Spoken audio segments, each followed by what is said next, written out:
Hi, Dr. Carol Blaney here. Today I am happy to share with you some of my thoughts on a new model that I developed that discusses three key neurotypes and discusses the skills that each one has and or lacks. The title of my talk is The Blaney 8-Pillar Model for Three Key Human Neurotypes. And first, I will discuss the three key human neurotypes that I'll be focusing on today. The first one is the Asperger neurotype, which was coined in the 40s by Hans Aspergers when he noticed young professorial-like boys that discussed scientific topics at very young ages, and he called them the little professors. And then in the 90s, the term Asperger made it into the DSM-4, and it's not in the DSM-5 because it's now linked in with autism, as we all know. But so many people that have been diagnosed as Asperger's and have read a lot of the brain studies done specifically for the Asperger brain, we know that it is a neurotype. And so I will continue using that term because the term autism generally has a huge diversity, which would include people that don't talk or don't communicate. And I do not know very much about this neurotype, other than they possess a lot of genius capabilities because their attention goes into other domains other than human speech. But anyway, so I will be focusing on the Asperger as one of the key human neurotypes up for discussion today. The second neurotype is called Neurotypical, coined by the author of the book Pretending to be Normal. And that book was written by a female Asperger, and it was very well received by the public. And I think a lot of Aspergers that read that book relate, and it's on my list of reading that I would like to do. Now, the neurotypical, it's my understanding that she coined the term. If I'm wrong, it's possible that I'm wrong and she got it from somewhere else, but it really caught hold because, it means that you're neurologically typical as opposed to neurologically atypical. And it just means that you think like over 90 or 95% of the population. You act in expected ways, you tell expected jokes, you watch the expected TV shows, dress in the expected manner, you follow the expected customs of your land and follow the expected rules and laws. And you are very skilled at copying that culture so that you fit in and become, so to speak, a team player. Now, the third neurotype up for discussion today is a bit of a controversial category, but I'm going to label it psychopath. You might prefer the term sociopath, but I like psychopath for the following reasons. One is the psychopath is generally accepted as a neurotype that one is born with, that is a genotype.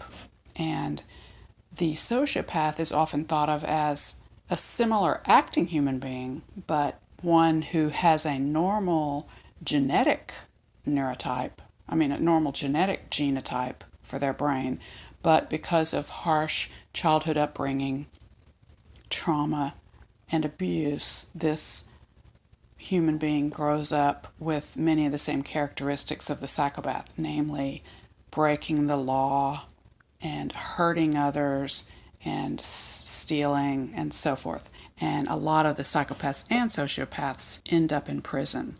Now, a sociopath can be rehabilitated and actually become a good, caring individual because the sociopath still has the part of the brain that operates, that feels empathy for another human being, empathy and love. On the other hand, the psychopath does not possess functioning in the part of the human brain that feels empathy and love for another human being. The psychopath is not aware of this because what you don't know doesn't exist. And since the psychopath has no understanding or inclination to understand what it feels like to love another, then the psychopath doesn't look for anything that's missing because he doesn't know that anything is missing. It's like a fish in the water doesn't look for the air because all he knows is water, and he doesn't even know what water is because there's nothing to compare it to. So he just thinks that water is just existence.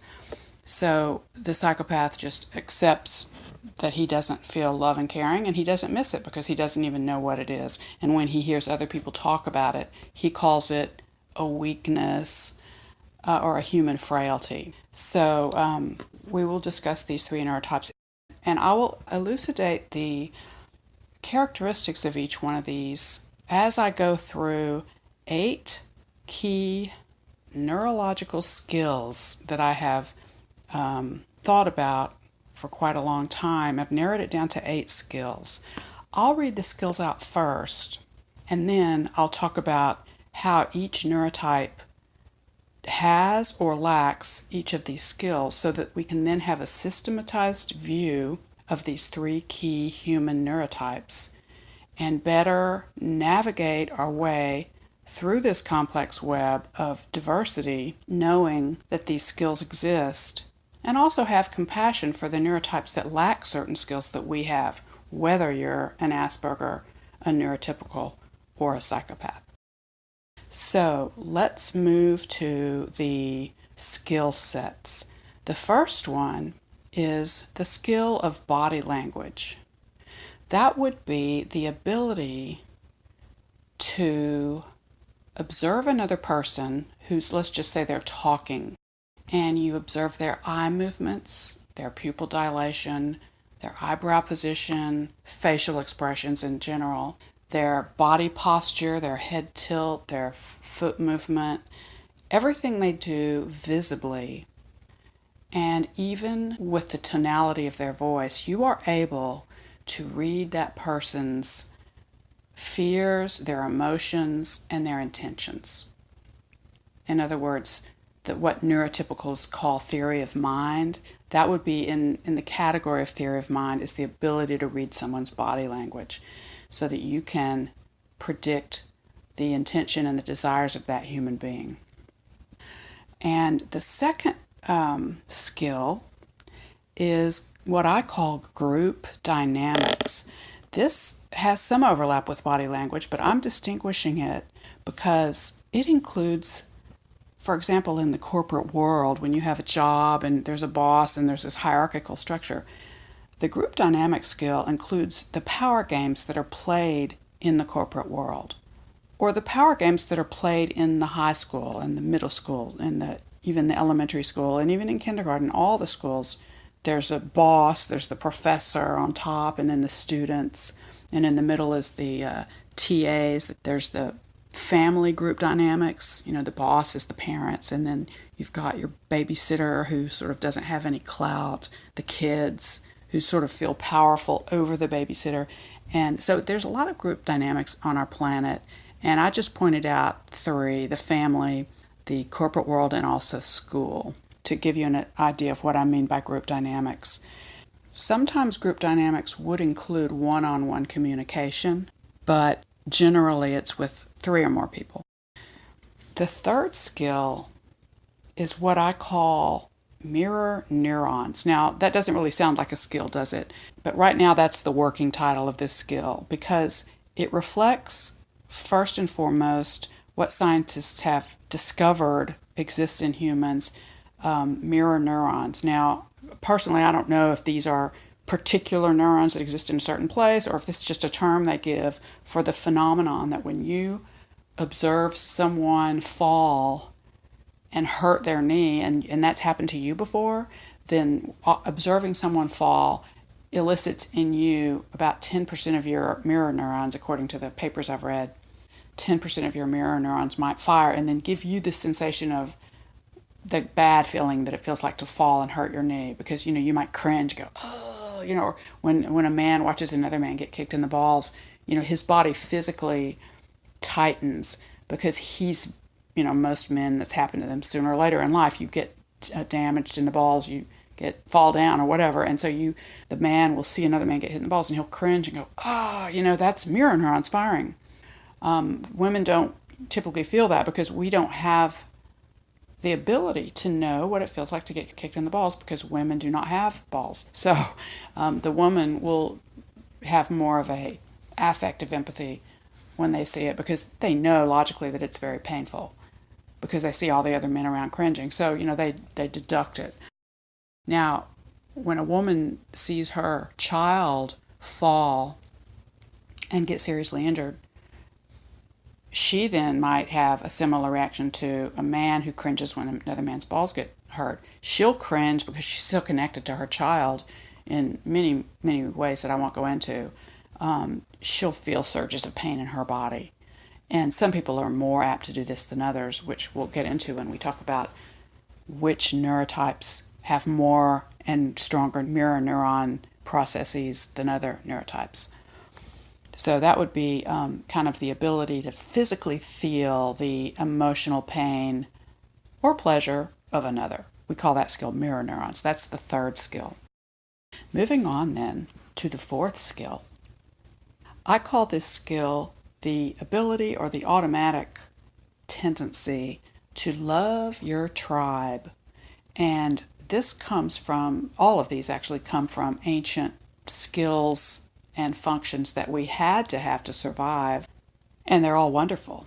They all give pleasure. They all give surges of dopamine and other pleasure chemicals, because that's the purpose of them, is to help us survive. And the things we do that help us survive make us feel good, like eat food and have procreation and gain power. All these things help us to survive, and they feel good. Loving the tribe. Now, this used to just mean the immediate family. Then, as tribes came together to form multiple families in one unit, it was loving that tribe, the larger tribe, the team. And in today's world, this would be reflected in loving your family, your extended family, and maybe the people like you, and not necessarily loving them, but loving us. So if you're, like one time I worked for a company that everybody in the company had to love the Braves if you wanted to be a team player on that company. And if you didn't love the Braves, you better have a really good reason, and you better be really playful about it.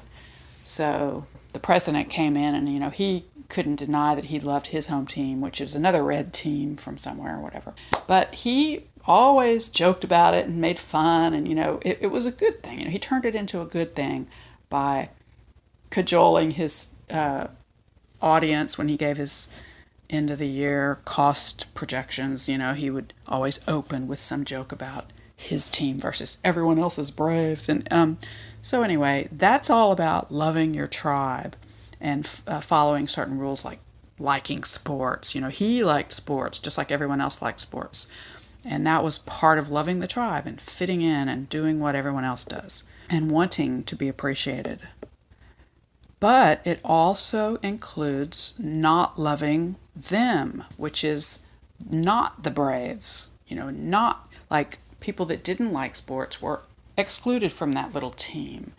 And in this world, we have so many divisions, and you just pick any division, and that's a sign of the, lower evolved trait of loving your tribe.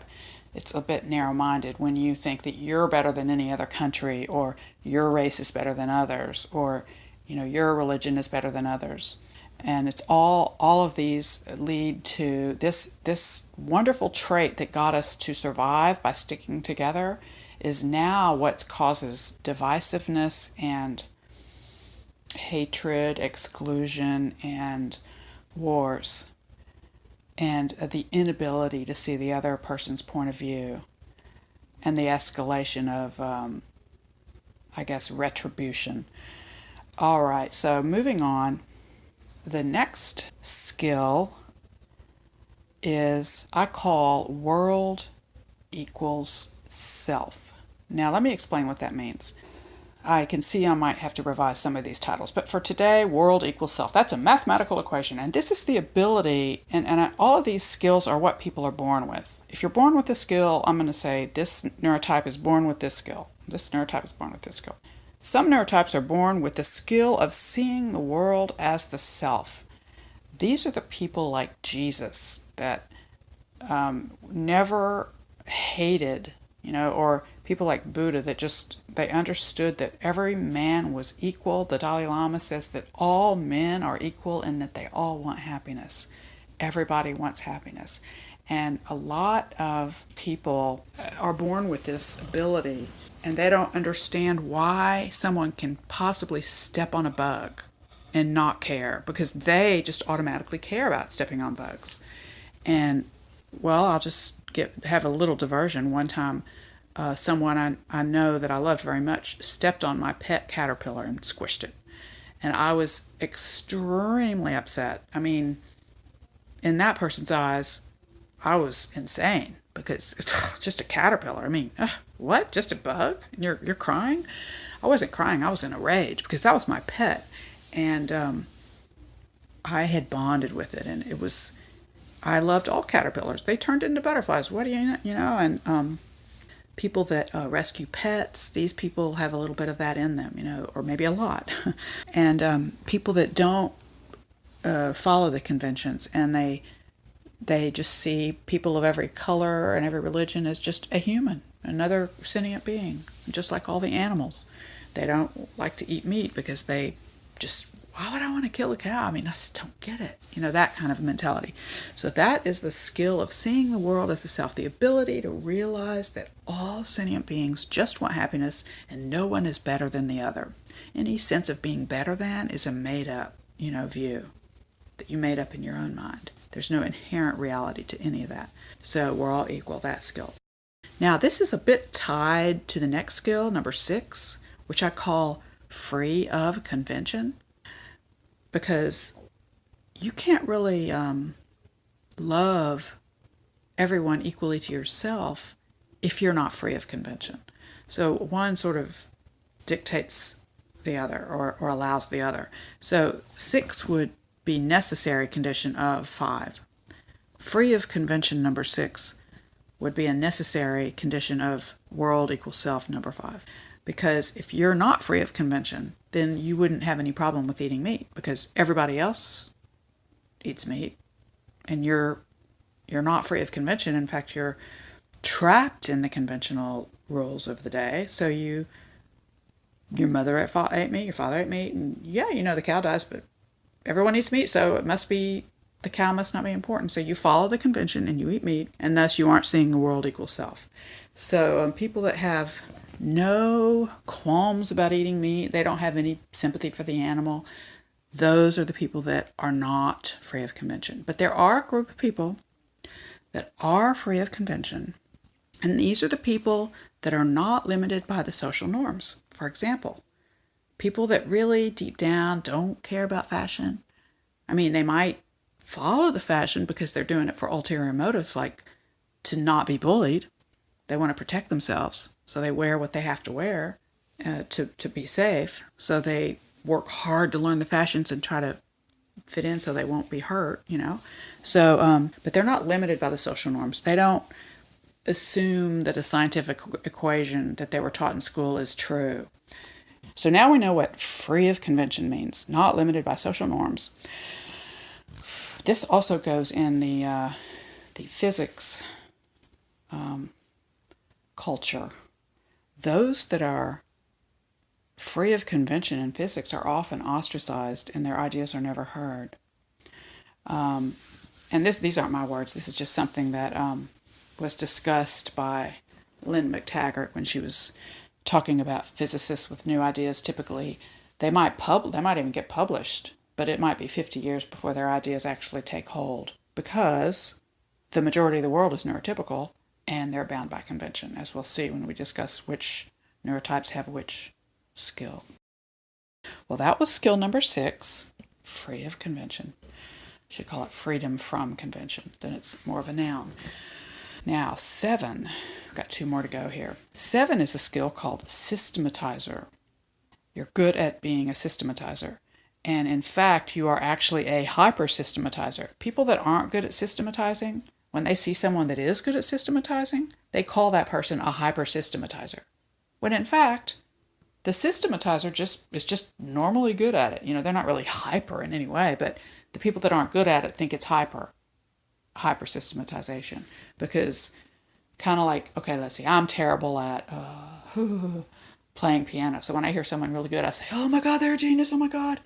They're not really a genius. They just worked hard at it. They might be an awesome artist. They may not really have an IQ over whatever genius is, over 140, I think it is.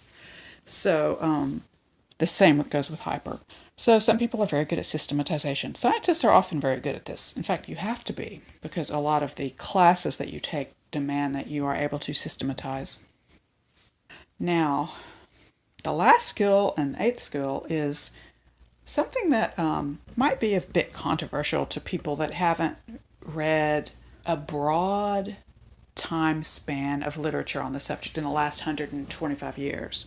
A skill that I call HSP/senses electromagnetic fields. Now, we know that regular people, meaning neurotypicals, the majority of us, can't feel electromagnetic fields because they laugh at the thought of even mentioning it. It's like a joke to them. But people that can feel electromagnetic fields, when they talk among themselves, they almost have like a secret language, a private language. They understand what each other feel because it's a matter of sharing an ability. So when two people that love sports get together and they talk about sports, they share an ability to appreciate sports. And people that don't appreciate sports, when they look at that, they think it's kind of crazy because it's like, why do they care so much about sports? I just don't get it. Well, okay, in the same sense, two people that appreciate and understand and experience the feeling of being able to sense electromagnetic fields, which I'll explain in a minute, when they get together and talk, they have a mutual understanding of something that is inaccessible to the majority of the people. So when they get together and discuss it, it gives further credence to the fact that it exists. Now, on a scientific basis, the people that can sense electromagnetic fields, I am hypothesizing that these are the group of people called highly sensitive persons. And that's like a acronym, HSP, that's fairly popular. I'm sure maybe half of the people listening have heard of it. HSP, oh, I'm an HSP.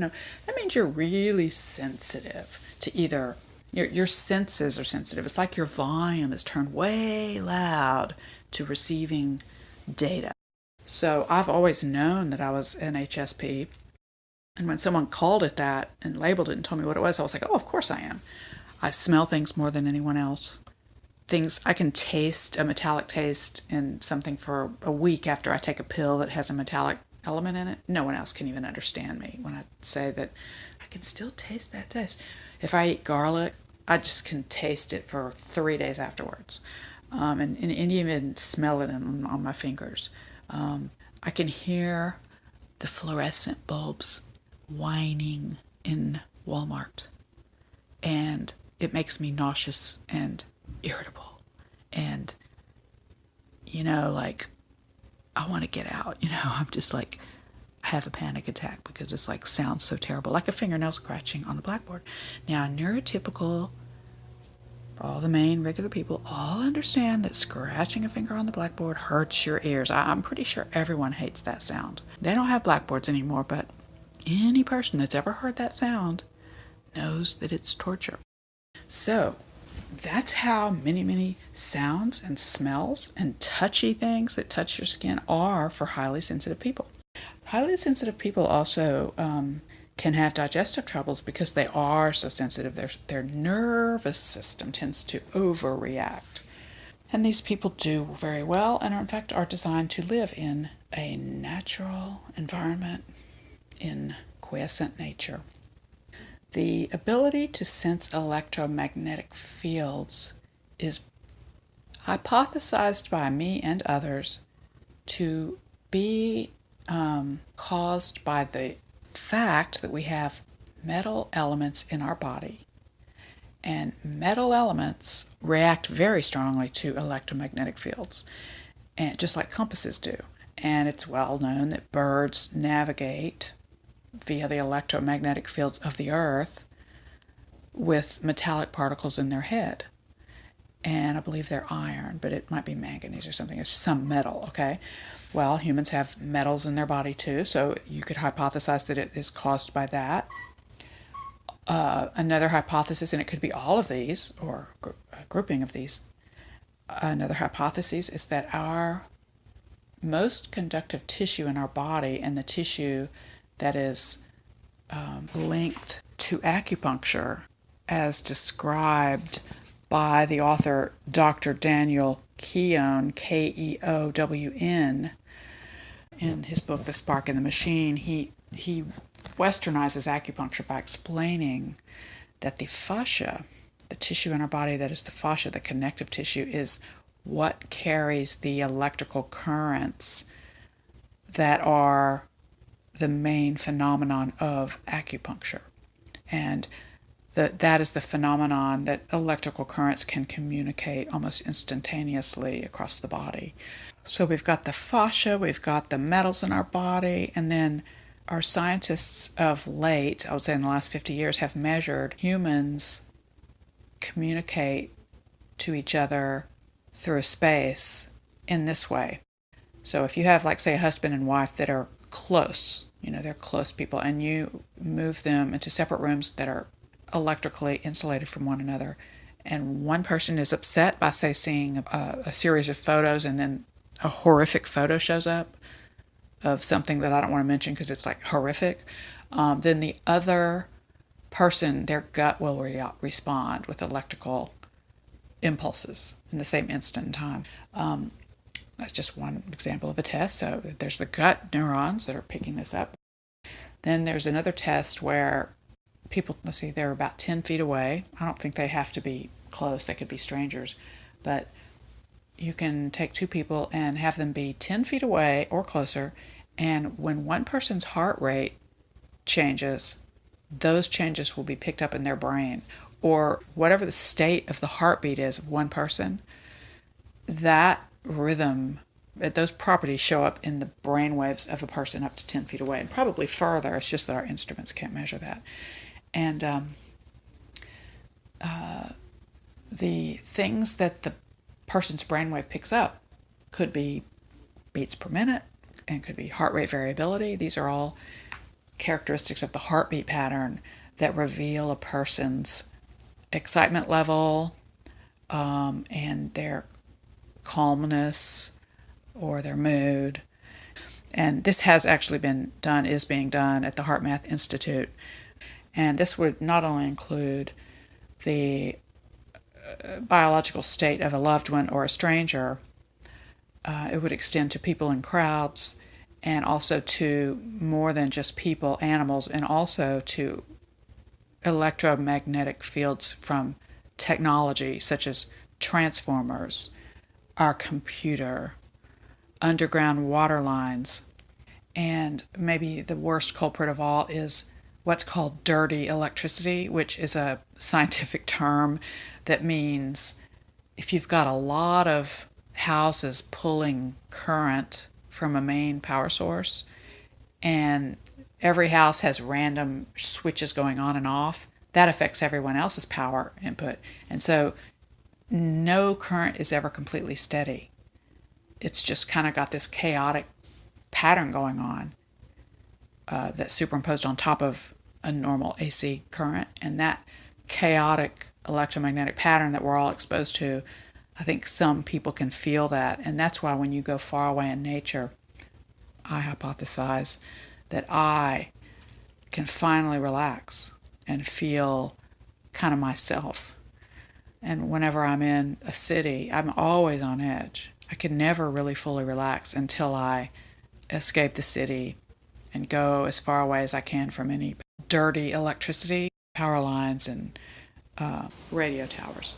So it's a scary thought to me that the world is shrinking and there's fewer and fewer places where you can do this. Maybe one day the only place will be the oceans where you can actually escape from dirty electricity and also all the dirty microwaves coming at us from cell phones that are bombarding our entire biosphere.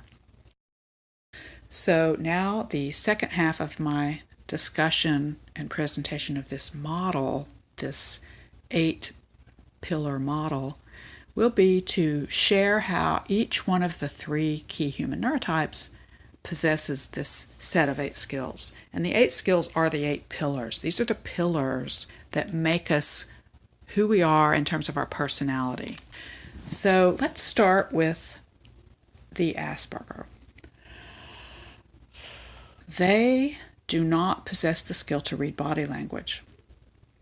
And that is why they often don't pick up cues. Now, it's always a spectrum, and some Aspergers have 0 skill at this, and these are, if you divide Aspergers into the 3 common groups, there's the outcasts, which are the most different people, and these may be the people that can't even get body language at all because they're from galaxies so far away in their past life. My little endearing reincarnation theory. They're from galaxies so far away that they can't even imagine what it means to frown.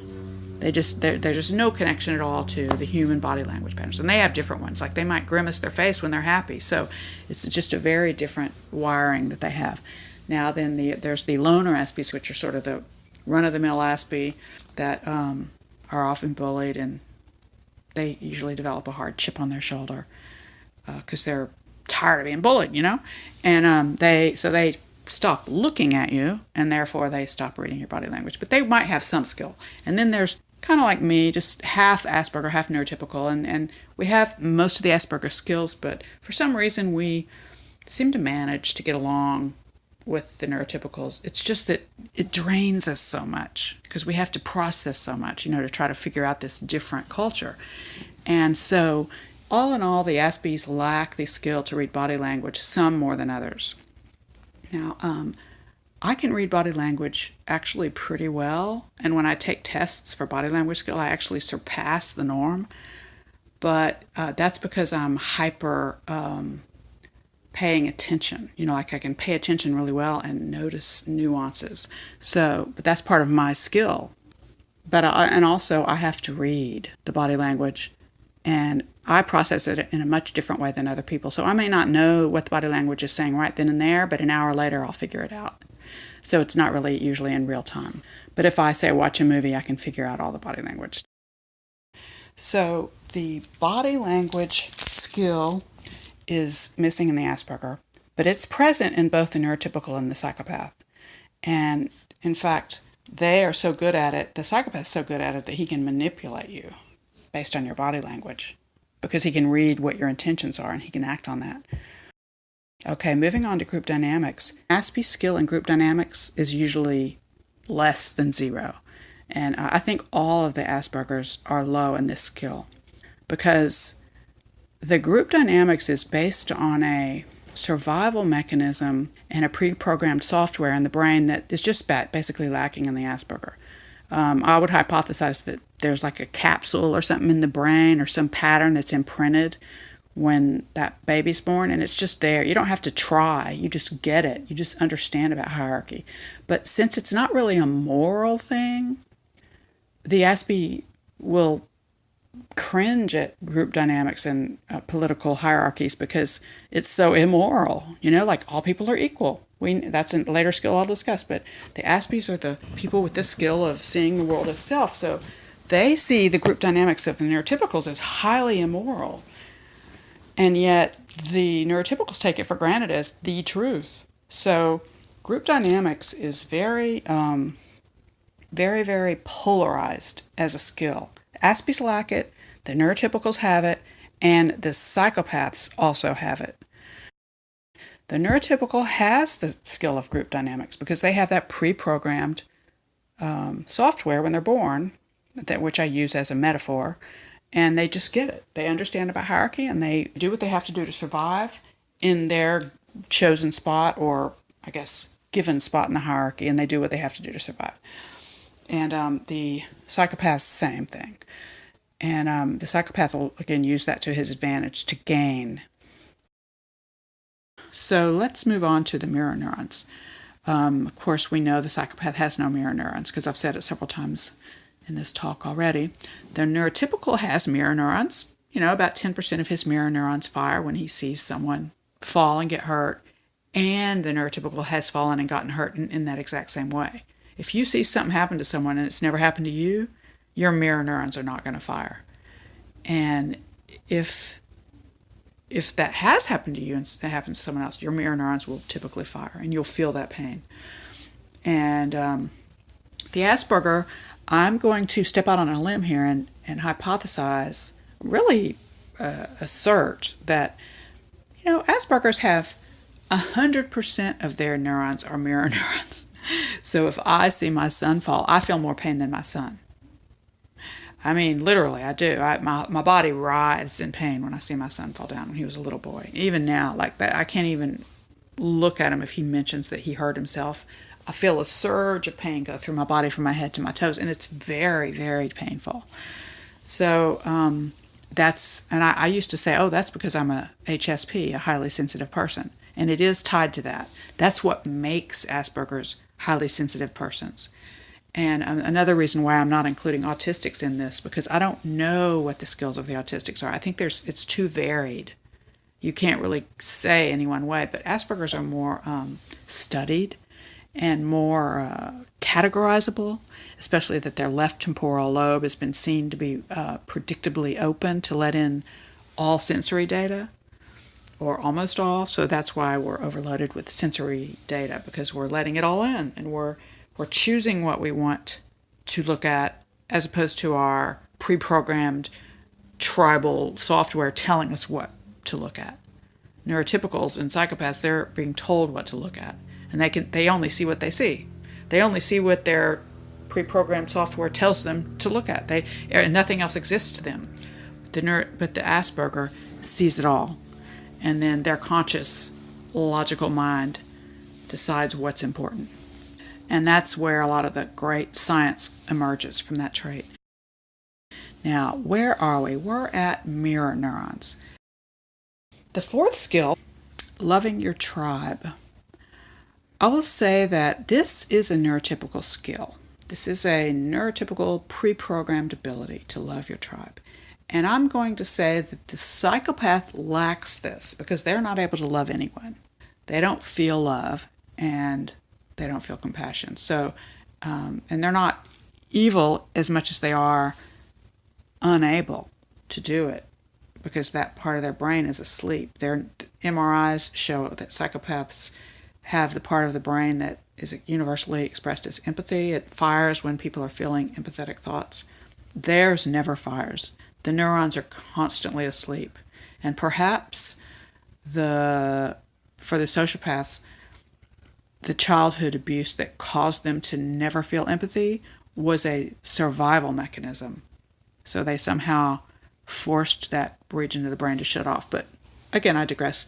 I'm trying to develop compassion for all people, including evil psychopaths. So I want to just point that out. It helps us understand it.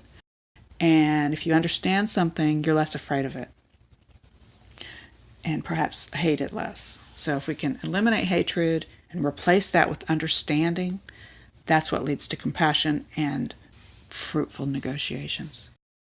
Now, the neurotypical is born with the ability to love their tribe. It's automatic. And you might want to say, well, if it's automatic, it doesn't really worth that much because it's just automatic. So it's not like you chose it. But here's the thing is, even if a mother automatically loves her baby, it's still beautiful. I mean, nature's beautiful. A yellow rose fully in bloom is beautiful and breathtaking.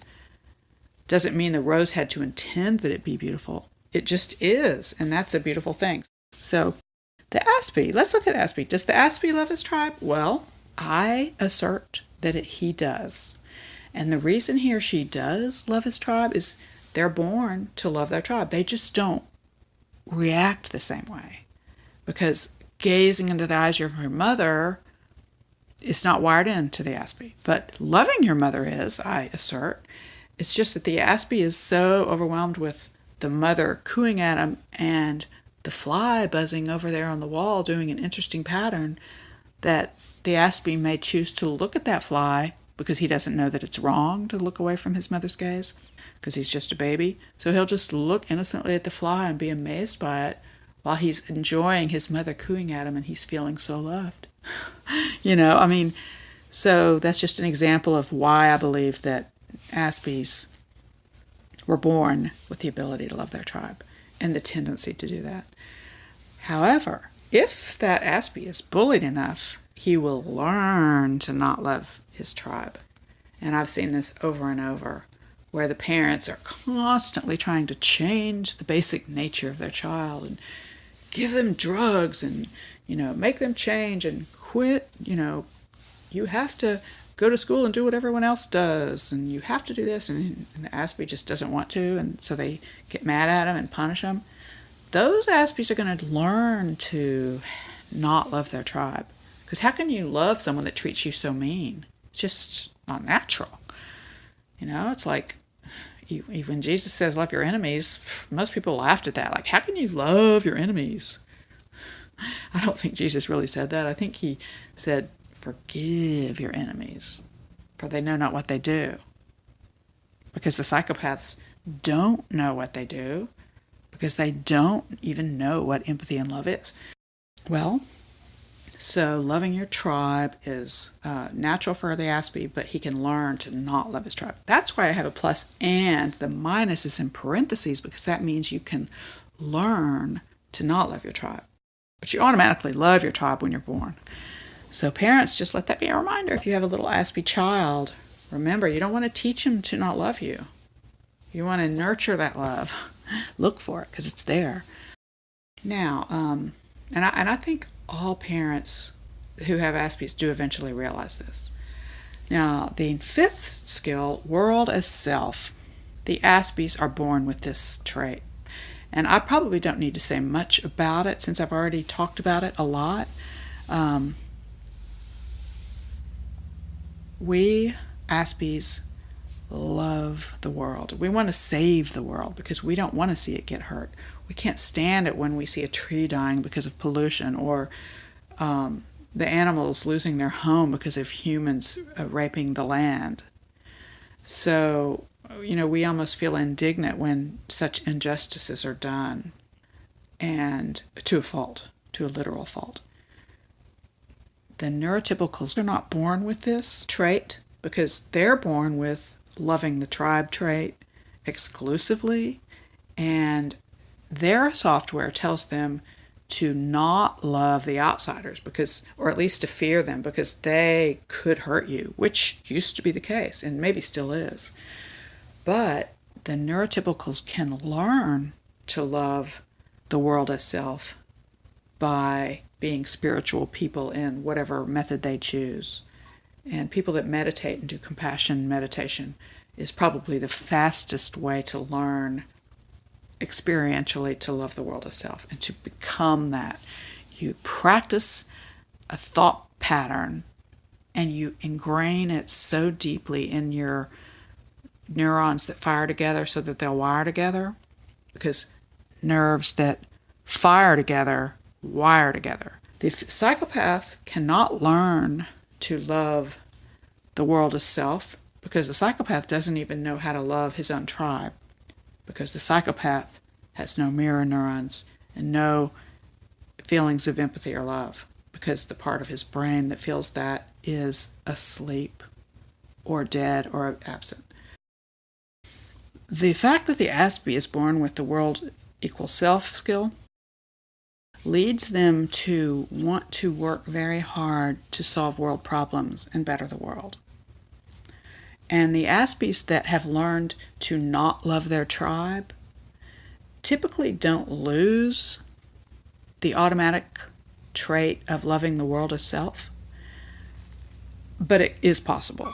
So if you have an outcast aspie who just basically hates the whole world, including his own family, it's from being bullied because they're so different, and being told that you're worthless when you know deep down that you're worth something.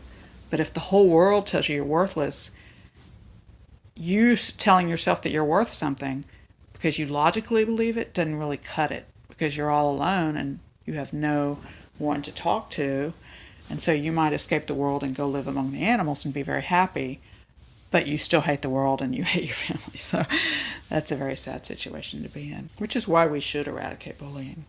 Well, the sixth skill is freedom from convention. Guess who is free from convention? Right, the aspie, completely free from convention. One of their skills that they're born with. Conventions only should exist in the aspie mind if they make sense. And maybe all conventions made sense at one time. But times change, and putting your elbows on the table is no longer really a relevant sin because our elbows are clean. Back in the day when someone invented that rule, maybe people came in from the farm and their elbows were covered with mud, so you don't put them on the table. Well, neurotypicals are not skilled in freedom of convention. They are, in fact, bound by convention, which pretty much defines them as neurotypicals.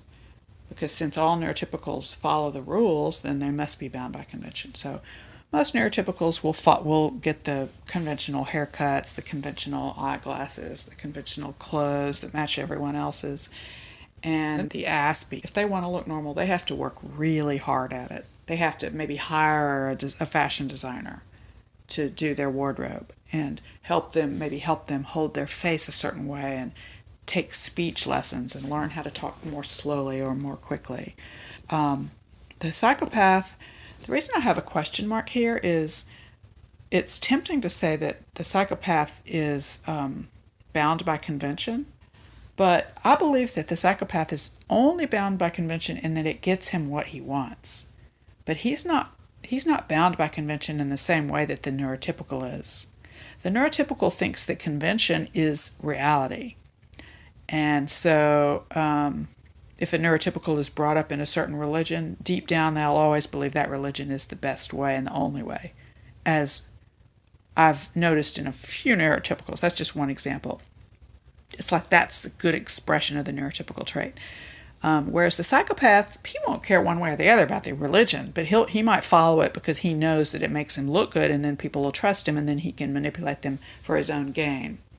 Again, the psychopath lives based on gaining power. He's the video gamer guy. The neurotypical is the Joe Schmo average guy that follows all the rules and fits in with everyone else and is a team player. And then the Asperger is the out-of-the-box weirdo that absolutely the opposite of fitting in, that nobody wants to associate with them because it'll make them look bad. Okay, so I insulted all three neurotypes, but I could also compliment all three neurotypes, which I will proceed to do now. The Asperger is the person that saves the world, the Einsteins, the Bill Gates, the Teslas, and the Newtons, the Apple, Newton, gravitation, Let's see. The neurotypicals are the solid bricks that hold the world together, and we couldn't live without them, and that's a fact. We sure need the neurotypicals to keep us on the planet. Of course, the neurotypicals need the aspies to save the neurotypicals from self-destruction. So that's even why I'm here at all, is I'm just trying to... My bottom line in talking about this at all is, hello, we aspies are guardians of the earth, and we're here to save ourselves. So neurotypicals, I know we're kind of weird, but if you could just see what we're here for, you could probably let us help you, because we want to help you, because that's why we're here. But if you're going to be mean to us, it's going to be really hard for us to like you. But if you're just nice enough to us, we really want to help. So please include us, and we will work very, very hard. What can you say nice about the psychopath? Well, somebody's got to run the country. It's a hard job. And the only people that can run the country or run the corporate conglomerates are people that don't care about the feelings of others. Because those are the people that have to make hard decisions like going to war and laying off innocent families. And they have to do this whether they like it or not. And the only people that can stand a job like that are psychopaths. because nobody else in their right mind would want to do it, because they would be constantly crying about the terrible, mean things they did that day. And it's good to know this so that we people trying to save the world can know what we're up against. All right. Next on the list of skills, systematizer. The aspies have one skill that outshines all the others, and that's their hypersystematizer skill. They love to systematize things. They take in data, and they love to analyze it and make systems. And that's why Einstein was able to develop the special theory and the general theory of relativity, because he systematized all the knowledge and contemplated it for years and years and never gave up. I should add to this trait systematizer and perseverance. Yes, aspies will persevere, especially if you let them. You don't fire them, you let them persevere. They will continue working on the problem until it's solved, and they will never stop. Einstein persevered in finding the unification theory until he passed away. Neurotypicals are less of systematizers than the aspies, but some of them are better than others. And in general, the male neurotypicals are better at systematizing than the female neurotypicals, and the female neurotypicals have better social skills than the male neurotypicals. The female neurotypicals have more empathy than the male neurotypicals, because that was required to raise the children and to know when the baby was hungry or in pain. The male's skill of systematization of the neurotypicals helped them to organize the hunt. The psychopath is not very good at systematizing because he has developed his ability to read body language and read group dynamics to such a high level that the white matter in his brain is a lot more, occupies a lot more volume than other people, other neurotypes. And because of that, he has less gray matter. So he's not very smart, and it doesn't have much volume. And there's a relationship between how big your brain is, how many neurons there are, and how many interconnections there are, thus how much intelligence there is. So the psychopath, because of his high level of white matter coming from his high skills of body language and group dynamics, he doesn't have much room to systematize. So there you go. He's going to screw up eventually. Now, the smart psychopathic CEOs will have such a good team of people that it doesn't turn out to be a problem if all goes well. The last skill I will discuss, the last and eighth pillar of neuro skills, is called HSP, highly sensitive persons, and the skill is the sense of being able to read electromagnetic fields. This person can sense electromagnetic fields, and the Asperger, I assert, has this at extremely high levels, which is why I have 2 pluses instead of 1. Same with systematizing. They both get 2 pluses instead of 1 because they're so high. And the ability to sense electromagnetic fields is very high in the Asperger because all of their sensory input channels are on maximum volume, because that left temporal lobe is letting in all the data and nothing is turned away. So a lot of data is coming in all at once. Now, if you're alone in nature and all you're doing is focusing on writing one symphony, this is a great skill because you can see so much more in that one symphony than any other human being could see, except for maybe another aspie. You have a sense called thinking. You know, you got your eyes, your nose, your mouth, your ears, your touch, and then you have your thinking sense. You can sense yourself thinking. So sensing our thoughts, if you're left isolated and alone in nature with no interruptions, especially from other humans, you will have an enormous ability to put all your attention on the millions of thoughts that are in your mind and be so mindful of every tiny little thought that you have. And if you focus it on your symphony that you're creating, you could create a masterpiece with multiple layers and levels of intricacy and harmony. The neurotypical typically does not have this skill, which is why they're all rolling their eyes right now, because they don't understand. In the same sense that a colorblind person doesn't know that he's colorblind until he's told. When you give special glasses to a colorblind person, which cuts out some of the frequencies so that they can distinguish between red and green, and they put them on, they start crying in joy because they couldn't ever see the colors before. Now they can. And they're like, oh my God, all my life I've missed out on colors. Now I'm seeing colors. Well, neurotypicals, I'm telling you that if you could sense electromagnetic fields, you wouldn't be laughing right now. But since you can't sense them, you think it's, maybe you think it's insane or ridiculous or whatever, but I can sense them.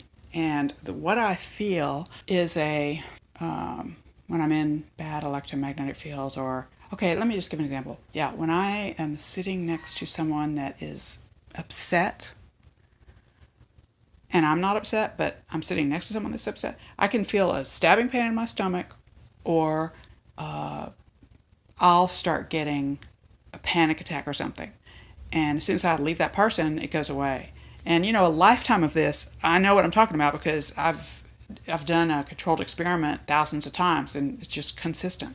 Same with if I'm in a crowd of upset people, like at work, where people don't want to be there, and then I leave and go to a empty place in nature, I sense the beauty of the quiet so intently, and every cell of my body can sense the quietness. Whereas in the crowded, yucky room where everyone's in a bad mood, like waiting in line at the driver's license place, every cell in my body feels, since there's no word for it, because it's not really integrated into our culture, feels a sense of ick, and it's like screaming to leave. Yeah. So it's an all over pervasive body feeling. And when I'm next to someone that's calm and not has no ill intentions towards me, and they're focused on their own work, I feel completely peaceful. But if that person suddenly remembers a bad memory or whatever, I'll feel that. So the Asperger has a ability to sense electromagnetic fields of people and electronic equipment and geomagnetic storms. The neurotypicals, for the most part, lack this ability. However, on a subconscious level, they may be able to feel it, as indicated by the fact that when geomagnetic storms are active, a lot of people get headaches and anxiety and things like that.